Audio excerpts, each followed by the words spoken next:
ओम नमः शिवाय। हर हर महादेव। दोस्तों, पूज्य गुरुजी ने अभी अपनी कल की शिव महापुराण की कथा में सावन महीने की मासिक शिवरात्रि तिथि के दिन किया जाने वाला एक हरा दुआ का एक ऐसा विशेष उपाय बताया है जो उन्होंने आज तक अपनी किसी भी कथा में नहीं बताया है।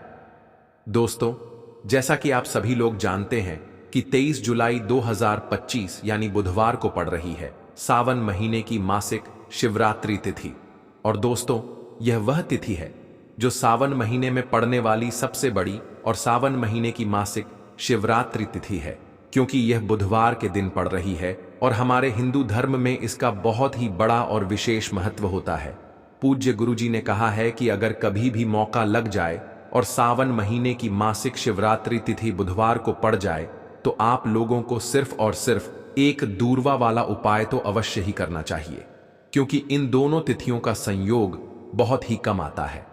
यह उपाय इतना खास है कि अगर आपने सही मुहूर्त पर सही क्रिया अनुसार एक दूरवा वाला उपाय कर लिया, जो प्राचीन काल के समय का महा उपाय है, तो मान के चलिए दोस्तों, महादेव जी के आशीर्वाद से आपके जीवन का कितना ही बड़ा दुख हो, उससे आपको मुक्ति मिल जाएगी।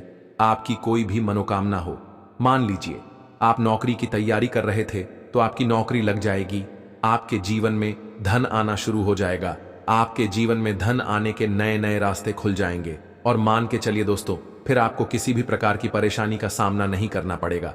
इसीलिए दोस्तों, 23 जुलाई बुधवार के दिन आप लोगों को इस वाले उपाय को जरूर कर लेना है।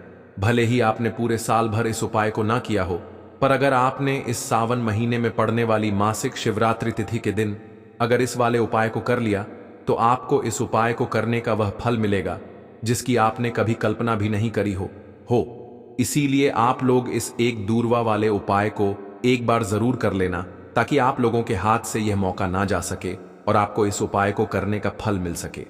दोस्तों, ये उपाय पंडित जी ने अपनी अभी की ही शिव महापुराण की कथा में बताया है, जो इस उपाय को आज हम आपको बहुत अच्छे से समझाने वाले हैं।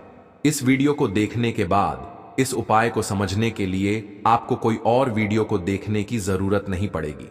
तो दोस्तों, इस उपाय को आपको कैसे करना है, कब करना है, कहां पर करना है और उपाय को करते समय आपको किन किन गलतियों को नहीं करना है और आपको किन किन बातों का ध्यान रखना है, यह सारी जानकारी हम आपको इस वीडियो में देंगे। तो चलिए भक्तों, उपायों को शुरू करते हैं। देखिए दोस्तों, यह 23 जुलाई मासिक शिवरात्रि तिथि के का दिन यह इतना खास होता है, इतना महत्वपूर्ण होता है। देखा गया है कभी कभी बड़े बड़े पूजा पाठ अनुष्ठान से जो मनोकामना पूर्ण नहीं होते, वह 23 जुलाई मासिक शिवरात्रि तिथि के दिन एक छोटे से उपाय करने से ही आपकी मनोकामना पूर्ण हो जाती है। अब हम समझते हैं इस वाले उपाय को हमें करना किस समय है। इस एक दुआ वाले उपाय को हमें सावन महीने के बुधवार के दिन करना किस समय है। तो देखिए, इस उपाय को करने का जो समय है वह सुबह का समय है और शाम का समय भी है। अब देखिए, यहां पर हम मुख्य रूप से सुबह का समय नहीं बोलेंगे, क्योंकि 23 जुलाई मासिक शिवरात्रि तिथि के का दिन है और इस दिन प्रदोष काल के समय का बहुत महत्व होता है। बाकी अगर सुबह के समय भी करेंगे तो भी अच्छा होगा, उसमें कोई भी दिक्कत वाली बात नहीं है। तो चलिए जानते हैं इस विशेष उपाय के बारे में। तो चलिए अब हम अपने सबसे पहले उपाय की बात कर लेते हैं। यह उपाय आपके जीवन में धन धान्य की वृद्धि करेंगे, साथ ही साथ आप में ओज तेज की वृद्धि भी करेंगे। अगर आप अपने व्यापार में या नौकरी में किसी कारणवश अगर रुके हुए हैं, आपको सफलता प्राप्त नहीं हो पा रही है, तो आप सफल भी होंगे और साथ ही साथ आपकी सारी समस्याओं और संकटों का अंत भी होने वाला है। तो चलिए जानते हैं पूज्य गुरुजी द्वारा बताए गए अपने सबसे पहले खास उपाय के बारे में। इस उपाय के लिए आपको सबसे पहले ले लेना है एक दूरवा। देखिए, दूरवा महादेव जी को बहुत ही प्रिय होता है, इसीलिए आपको सिर्फ एक दूरवा ले लेना है। अगर आपके पास में दूरवा नहीं है तो आप शिवलिंग के ऊपर बढ़े हुए एक हरा दूं को उठाकर इसे जल से शुद्ध करके आप इसका फिर से इस्तेमाल शिवलिंग पर कर सकते हैं। बस आपको ध्यान रखना है कि एक हरा जो आप लेंगे वह केतकी का फूल नहीं होना चाहिए और आप कोई भी एक हरा धुआं उसकी जगह पर ले सकते हैं। फिर इसी के साथ आपको एक चावल का दाना ले लेना है। चावल का दाना कहीं से भी टूटा खंडित नहीं होना चाहिए। इसी के साथ आपको एक बेलपत्र ले लेनी है। अगर आपके पास में बेलपत्र भी नहीं है तो शिवलिंग के ऊपर छड़ी हुई बेलपत्र को उठाकर आप इसे जल से शुद्ध करके इसका फिर से इस्तेमाल शिवलिंग पर कर सकते हैं। फिर आपको सबसे आखिर में एक लोटा जल ले लेना है। लोटा आप तांबे का लेंगे और जल हमेशा की तरह आपको अपने घर के किचन से ही लेना है। अब यह सारी सामग्री लेकर के आपको पहुंच जाना है। शिवालय पूज्य गुरुजी ने कहा है कि इस उपाय को आप शाम को प्रदोष काल में करना चाहे तो उत्तम रहेगा। अब देखिए, अब जो यह तीनों सामग्री आपके पास में है, इनको लेकर के आपको पहुंच जाना है शिवालय, और एक बेलपत्र को ले गए हैं, और एक चावल का दाना जो आपके पास में है, और एक हरा धुआं का फूल जो आप साथ में लेकर गए हैं। इन तीनों सामग्रियों को एक एक करके आपको इसी एक लोटे जल में डाल देना है। यह तीनों सामग्री आप शिवलिंग के सामने ही इस एक लोटे जल में डालिए। अब आपका यह एक लोटे जल का मिश्रण तैयार हो गया। अब इस एक लोटे जल के मिश्रण को आप धीरे धीरे शिवलिंग के ऊपर समर्पित करते जाएंगे और लगातार ओम नमः शिवाय या श्री शिवाय नमस्तुभयम दोनों में से किसी भी एक मंत्र का आप स्मरण करते जाएंगे। पूज्य गुरुजी ने कहा है कि जल आपको बिल्कुल धीरे धीरे समर्पित करना है, और जल समर्पित करते आप कम से कम 108 बार इस मंत्र का आप स्मरण जरूर कर लें। आप चाहे तो श्री शिवाय मंत्र का स्मरण कर लें और चाहे तो ओम नमः शिवाय मंत्र का स्मरण कर लें। बाद जलाधारी से जो जल बहक के नीचे गिर रहा है उसको थोड़ा सा आपको किसी पात्र में इकट्ठा कर लेना है। आप चाहे तो इस खाली लोटे में भी इस जल को इकट्ठा कर सकते हैं और महादेव जी से अमृत स्वरूप आपको प्राप्त कर लेना है। देखिए, महादेव जी से आपको बोल देना है कि हे मेरे महादेव, मेरे व्यापार में घाटा हो रहा है, मेरे जीवन में किसी भी प्रकार की सफलता मुझे प्राप्त नहीं हो पा रही है, धन धान की लगातार समस्या बनी रहती है, नौकरी सही से नहीं चल रही है, कुछ ना कुछ जीवन में परेशानियां लगातार बनी हुई हैं। तो आपकी जो भी मनोकामना हो, उस मनोकामना को स्मरण करते हुए आपको इस जल को महादेव जी से अमृत स्वरूप प्राप्त कर लेना है और यह जल आपको लेकर के अपने घर को चले आना है। अब अगर आपके घर में लड़ाई झगड़ा बहुत होता है तो आप इस जल का आचमन अपने पूरे घर के प्रत्येक कोने में कर दीजिए, यानी कि इस जल का छिड़काव आपके घर के प्रत्येक कोने में आपको कर देना है। बस आपको किसी भी अशुद्ध जगह पर इस जल का छिड़काव नहीं करना है और घर के हर कोने में इस जल का आपको छिड़काव कर देना है। साथ ही साथ आप थोड़ा सा आचमन खुद कर लीजिएगा और घर के अन्य सदस्यों को भी इस जल का आपको आचमन करवा देना है। फिर इसी के साथ अगर आप अपने व्यापार में सफलता को प्राप्त करना चाहते हैं या फिर नौकरी में सफलता को प्राप्त करना चाहते हैं तो आप जिस भी जगह या फिर अगर आपके व्यापार में घाटा हो रहा है तो आप इस जल का अपने व्यापार वाली जगह पर इसका छिड़काव भी कर देंगे। फिर आपके जीवन में किसी भी प्रकार की अगर समस्या है तो आप इस जल का आचमन खुद कर लेंगे। पूज्य गुरु जी ने कहा है कि जो भी इस जल का छिड़काव अपने घर में कर लेता है या स्वयं आचमन कर लेता है तो उसके जीवन की बड़ी से बड़ी मनोकामना भी महादेव जी की कृपा से बहुत ही जल्द से जल्द परिपूर्ण हो जाती है। अब जानते हैं पूज्य गुरु जी द्वारा बताए गए अपने दूसरे खास उपाय के बारे में। देखिए, यह उपाय भी आपके जीवन में संकटों को प्राप्त करके धन, व्यापार, नौकरी, इन सबको अच्छी तरीके से चलाने के लिए इस उपाय को आपको जरूर करना चाहिए। इस उपाय के लिए सिर्फ और सिर्फ आपको एक दीपक ले लेना है। दीपक आप चाहे तो मिट्टी का ले सकते हैं या फिर अपने घर पर आटा गूंद करके उसका दीपक आप तैयार कर सकते हैं। इस दीपक में आपको लंबी रुए की बत्ती का प्रयोग करना है। पूज्य गुरु जी ने अपनी शिव महापुराण की कथा में कई बार बताया हुआ है कि लंबी रुए की बत्ती का प्रयोग जब भी हम लोग कर देते हैं तब हमें अपने जीवन में धन धान की प्राप्ति होती है, हमारे वंश में वृद्धि होती है और हमारे जीवन में तरक्की हमें प्राप्त होना शुरू हो जाती है। आपको लंबी रुए की बत्ती का ही प्रयोग करना है और इस दीपक में आपको घी का इस्तेमाल करना है। आपको शुद्ध देसी घी का ही इस्तेमाल इस दीपक में करना है। इसी के साथ आपको थोड़े से चावल के दाने ले लेने हैं। आपको एक मुट्ठी चावल के दाने ले लेने हैं। अब ये सारी सामग्री लेकर के आपको पहुंच जाना है किसी भी बेलपत्र वृक्ष के नीचे। अब देखिए, दीपक जो आप लेकर गए हैं उसको सबसे पहले आप इस बेलपत्र वृक्ष के नीचे आपको रख देना है। अब यह चावल के दाने जो लेकर करके गए हैं आपको वहीं पर बेलपत्र वृक्ष के आसपास जड़ में आपको कहीं पर इन चावलों को डाल देना है और इसी के ऊपर इस दीपक को आपको रख देना है।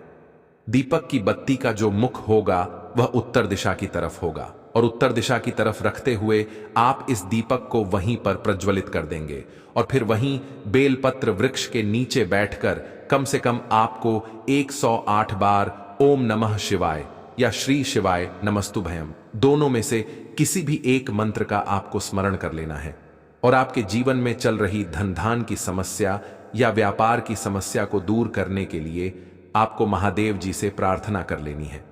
फिर वापस अपने घर को आपको चले आना है। पूज्य गुरु जी ने कहा है कि जो भी व्यक्ति इस उपाय को लगातार 5 बुधवार आपको करना पड़ेगा, तभी आपको इस कार्य में सफलता प्राप्त होना शुरू होगी। तो दोस्तों, अब जानते हैं पूज्य गुरु जी द्वारा बताए गए अपने सबसे आखिरी उपाय के बारे में, जो आपके जीवन की सारी समस्याओं को समाप्त करने के लिए, धन की अगर समस्या है तो उसको समाप्त करेगा, व्यापार में अगर कोई समस्या है तो उसको समाप्त करेगा, नौकरी अगर आपको नहीं मिल पा रही है तो उस समस्या से भी आपको मुक्ति मिलेगी, या फिर आप अपने जीवन में ओज तेज की वृद्धि करना चाहते हैं तो यह उपाय आपके लिए बहुत ही विशेष सिद्ध होने वाला है। आपके जीवन की सारी समस्याओं का अंत करने के लिए इस उपाय को आप जरूर करें। इस उपाय के लिए भी आपको एक लोटे जल की जरूरत पड़ेगी। एक लोटा जल आप ले लीजिए, ग्लोटा आप तांबे का लीजिएगा और जल हमेशा की तरह आपको अपने घर के किचन से ही लेना है। फिर इसी के साथ आपको एक हरा साफ साबुत मूंग का दाना ले लेना है। हरा साबुत मूंग का दाना जो होता है, जो खड़ा मूंग कहलाता है, वह आपको एक दाना ले लेना है। फिर इसी के साथ आपको एक चावल का दाना भी ले लेना है। चावल का दाना यानी कि अक्षर। फिर सबसे आखिर में आपको थोड़ा सा गुड़ ले लेना है। गुड़ आप 1 टुकड़ा या 2 टुकड़ा ले सकते हैं। अब यह सारी सामग्री लेकर के आपको पहुंच जाना है शिवालय। इस उपाय को भी आप शाम को प्रदोष काल में या उसके बाद किसी भी समय कर सकते हैं। शिवालय पहुंचने के बाद अब यह सारी सामग्री लेकर के, यानी कि एक गुड़ का टुकड़ा, एक हरा मूंग और एक चावल का दाना, इन सारी सामग्रियों को इस एक लोटे जल में आपको मिला लेना है। अब यह एक लोटे जल का के समय प्रदोष काल में भी कर सकते हो। अब अगर आप पूछो कि भाई सबसे उत्तम समय कौन सा रहेगा इस 108 चावल के दाने वाले उपाय को करने का, तो हम आपसे बस यही कहेंगे कि इस उपाय को आप सुबह के समय करेंगे तो ज्यादा बेहतर होगा। बाकी अगर प्रदोष काल शाम के समय भी करेंगे तो भी अच्छा होगा, उसमें कोई भी दिक्कत वाली बात नहीं है। तो अब दोस्तों, जो अगली सबसे बड़ी और महत्वपूर्ण बात आती है वो यह आती है कि सुबह अगर हम उपाय को करेंगे तो हमें कितने बजे से लेकर कितने बजे तक के बीच में करना है, और शाम के समय प्रदोष काल में करेंगे तो हमें कितने बजे से लेकर कितने बजे के बीच में करना है। तो देखो, सुबह जितनी जल्दी हो सके आप उपाय को करने की कोशिश करना। बाकी अगर किसी कारणवश लेट भी हो जाओ, थोड़ी देर भी हो जाए, तो 10 या 11 बजे तक भी आप उपाय कर लेना, पर 12 बजे से ज्यादा देरी ना हो, ठीक है? इस बात का ध्यान रखना। उसके बाद में दोस्तों, अगर शाम के समय प्रदोष काल की बात करें, प्रदोष काल का जो समय होता है वो शाम के 6 बजे से शुरू हो जाता है। मतलब शाम के 6 बजे से लेकर 7 बजे के बीच का जो समय होता है, ये समय प्रदोष काल का समय होता है। पर अभी जो मौसम चल रहा है, इस मौसम में जो है शाम बहुत देरी से होती है, तो आप इस उपाय को 7 या 8 बजे के बीच में भी कर सकते हो। मतलब शाम के 6 बजे से रात 8 बजे के बीच में आप कभी भी इस वाले उपाय को कर सकते हो, उसमें कोई भी दिक्कत वाली बात नहीं है। अब दोस्तों, यहाँ पर इस उपाय को लेकर एक और सबसे बड़ी बात ये निकल कर आती है कि इस 108 चावल के दानों को हमें लेना कहाँ से होता है, और हमें इस उपाय को करने के साथ में क्या और कुछ भी सामग्री ऐसी होती है जो शिव जी के मंदिर लेकर जानी पड़ती है। तो देखो, यहां पर हम आपको बता दें। सबसे पहले आप लोग यह जान लो कि यह जो 108 चावल के दाने वाला उपाय है, सिर्फ और सिर्फ आप उपाय की सामग्री लेकर कभी भी शिव जी के मंदिर मत जाना, क्योंकि हमें भगवान के सामने यह नहीं दर्शाना है कि अगर हम भगवान शिव जी के मंदिर आए हैं तो अपने फायदे के लिए आए हैं। तो इसलिए जो भी पूजन सामग्री है, उपाय सामग्री है, 108 चावल के दाने, इसके साथ में आपको पूजन सामग्री भी जरूर लेकर जाना है। देखो, अगर सुबह के समय उपाय कर रहे हो तो सीधी सी बात है, 1 लोटा जल तो आप लेकर जाओगे ही जाओगे। वही 1 लोटा जल अगर मिट्टी का जल हो तो बहुत अच्छा रहेगा।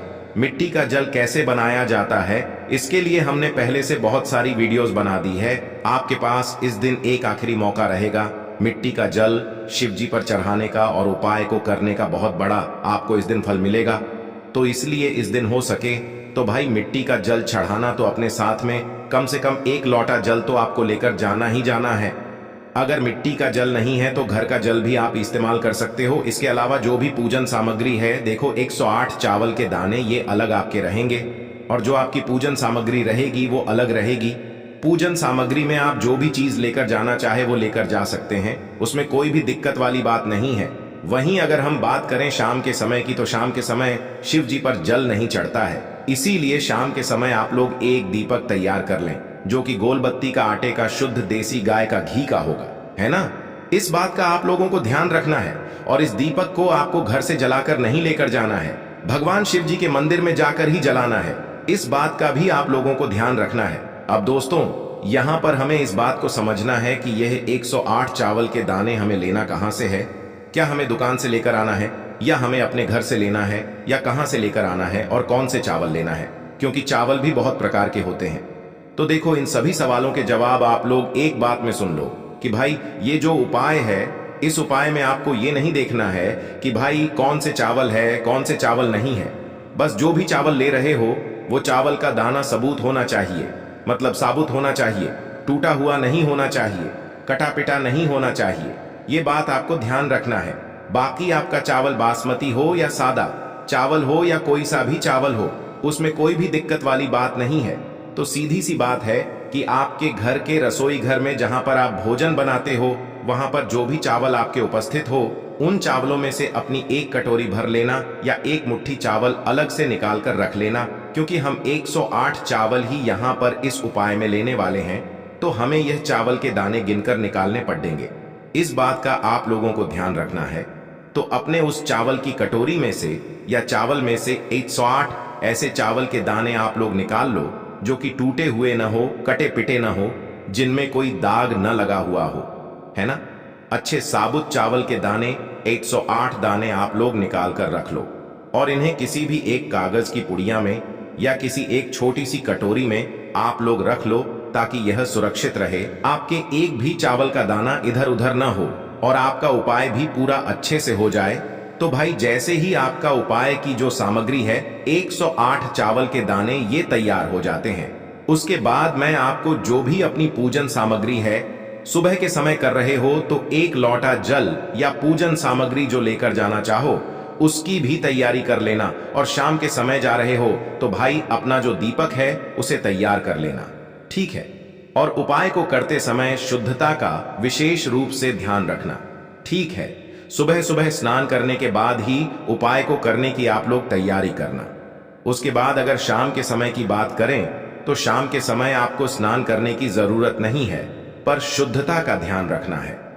आपको स्नान तो नहीं करेंगे, आप हाथ मुंह धोकर भी इस वाले उपाय को शाम के समय प्रदोष काल में कर सकते हैं। इसमें कोई दिक्कत वाली बात नहीं है। तो आप अपने उपाय की पूरी सामग्री तैयार करके आपके पास ही में जो आपका शिव मंदिर हो वहां पर पहुंच जाइए।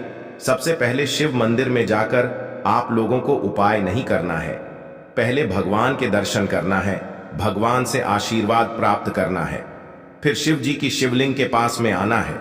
शिवलिंग के पास में आने के बाद आप जो पूजन सामग्री लेकर आए हुए हैं, जैसे कि सुबह गए हुए होंगे तो 1 लोटा जल और जो भी पूजन सामग्री लेकर आए हैं आप उनसे भगवान शिव जी की पूजन कीजिए। सबसे पहले तो 1 लोटा जल ही चढ़ेगा, उसके बाद में आपकी पूजन सामग्री चढ़ेगी।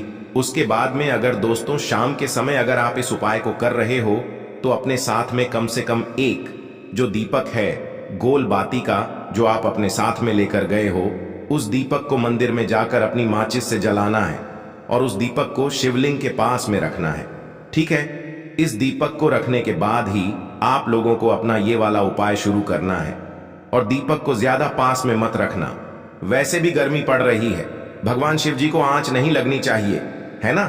तो भाई जैसे ही आपकी पूजा अर्चना हो जाती है आप भगवान शिव जी को प्रसन्न कर लेते हैं। उसके बाद में शिवलिंग के पास ही में आप कहीं पर बैठ जाइए, सामने या आसपास जिस जगह पर आपको बैठना हो वहां पर बैठ जाइए और अपने वह 108 चावल के दाने अपने सामने निकाल कर रख लीजिए, क्योंकि अब यहां पर उपाय को यहां पर करने की आपको तैयारी करना है। और इस तरीके से जब आप उपाय करेंगे, पूजन सामग्री करने के बाद, पूजन अर्चना करने के बाद, तो आपको उपाय का फल बहुत जल्दी और बहुत बढ़ा होकर मिलेगा। तो अपने 108 चावल के दाने अपने सामने निकाल कर रख लेना। और यह जो उपाय है यह आपकी सीधे हाथ की हथेली से होगा, इसलिए इस बात का भी विशेष रूप से ध्यान रखना है। तो सीधे हाथ की हथेली का प्रयोग करके ही आप लोग अपना इस वाले उपाय को करना। अपने सामने जो भी आपकी कागज की पुड्डियां है उसको खोल कर रख लो, या कटोरी है तो भाई उसे अपने सामने रख लो और अपने वह 108 चावल के दाने निकाल लो। ठीक है। उसके बाद में दोस्तों अब आपको क्या करना है कि शिवलिंग आपके सामने होगी, तो आपने वह 108 चावल के दाने एक एक करके आपको शिव जी के शिवलिंग के ऊपर चढ़ाना है। कहां पर चढ़ाना है? शिवलिंग के ऊपर चढ़ाना है, और कहीं पर भी नहीं चढ़ाना है। आपको अपने हथेली से तो शिवलिंग के ऊपर चढ़ाना है, भले ही फिर वो अपने आप जलाधारी पर गिर जाए, या मतलब वहीं पर गिर जाए, उसमें कोई दिक्कत वाली बात नहीं है, पर आप चढ़ाओ शिवलिंग के ऊपर ही। तो आपको क्या करना है? अपना पहला चावल का दाना उठाना है, श्री शिवाय नमस्तुभ्यम बोलना है और शिवलिंग पर चढ़ा देना है। इसी तरीके से दूसरा चावल का दाना उठा है, शिवलिंग पर चढ़ाना है और मंत्र बोल देना है। और फिर तीसरा चावल का दाना उठाना है, श्री शिवाय नमस्तुभ्यम बोलना है और चढ़ा देना है। इसी प्रकार से आपको पूरे 108 चावल के दाने एक एक करके शिव जी के शिवलिंग के ऊपर चढ़ाना है और भगवान से प्रार्थना करते जाना है। मतलब प्रार्थना तो आपको आखिरी में करना है, पर हर एक चावल के दाने को चढ़ाते समय श्री शिवाय नमस्तुभ्यम जरूर बोलना है। उसके बाद ही में यह चावल का दाना शिवलिंग के ऊपर आपको चढ़ाना है। जैसे ही आपके 108 चावल के दाने शिवलिंग के ऊपर चयारेच जाते हैं, तो भाई उसके बाद में आपको क्या करना है? भगवान से अपनी मनोकामना बोलना है। मनोकामना भी कब बोलना है? जब आपका 108 चावल का दाना आपके सीधे हाथ की हथेली में हो और आप उसे चढ़ाने के लिए जा रहे हो। श्री शिवाय नमस्तुभ्यम बोलकर उस आखिरी चावल के दाने को शिवलिंग के ऊपर चढ़ा देना और भगवान से फिर अपनी वह मनोकामना बोल देना, जिस मनोकामना के लिए आप लोग अपना यह वाला उपाय कर रहे हो। जिस भी दुख और परेशानी के लिए आप लोग अपना यह वाला उपाय कर रहे हो, उसके बाद में जैसे ही आप अपनी मनोकामना बोल देते हो, आपका यह वाला उपाय पूरा हो जाता है। पर दोस्तों उपाय को करने के बाद आप लोगों को 2 मिनट भगवान शिव जी के मंत्र का जाप जरूर करना है।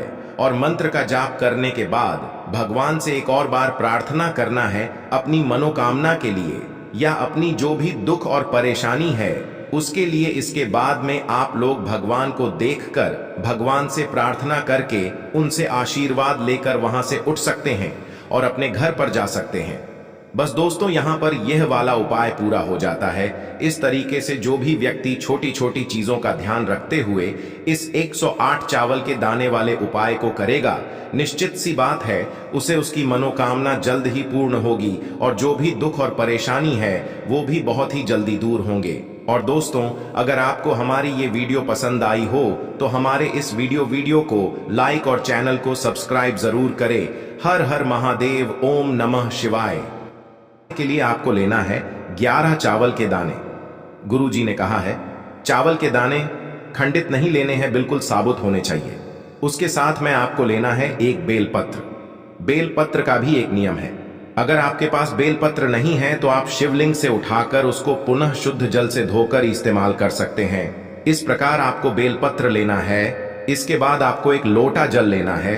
अब ये सब सामग्री लेकर आपको जाना है महादेव के मंदिर में। देखो अब आपको उत्तर साइड में खड़े हो जाना है और सबसे पहले आपको एक बेलपत्र अपने हाथ पर और 11 चावल दाने रखकर शिवलिंग के ऊपर अपना नाम और गोत्र बोलते हुए समर्पित कर देना है और ओम नमः शिवाय, श्री शिवाय नमस्तुभ्यं का लगातार जाप करना है। अब आपको जो एक लोटा जल साथ में लेकर आए थे उसे धीरे धीरे बेलपत्र और चावल दाने के ठीक ऊपर आपको समर्पित करते जाना है और शिव पुराण के मूल मंत्र श्री शिवाय नमस्तुभ्यं का 11 बार जाप करना है और अपनी मनोकामना बोलते जाना है। देखो बस छोटा सा उपाय करना है, देखना एक दिन आपके सब काम बनने लग जाएंगे।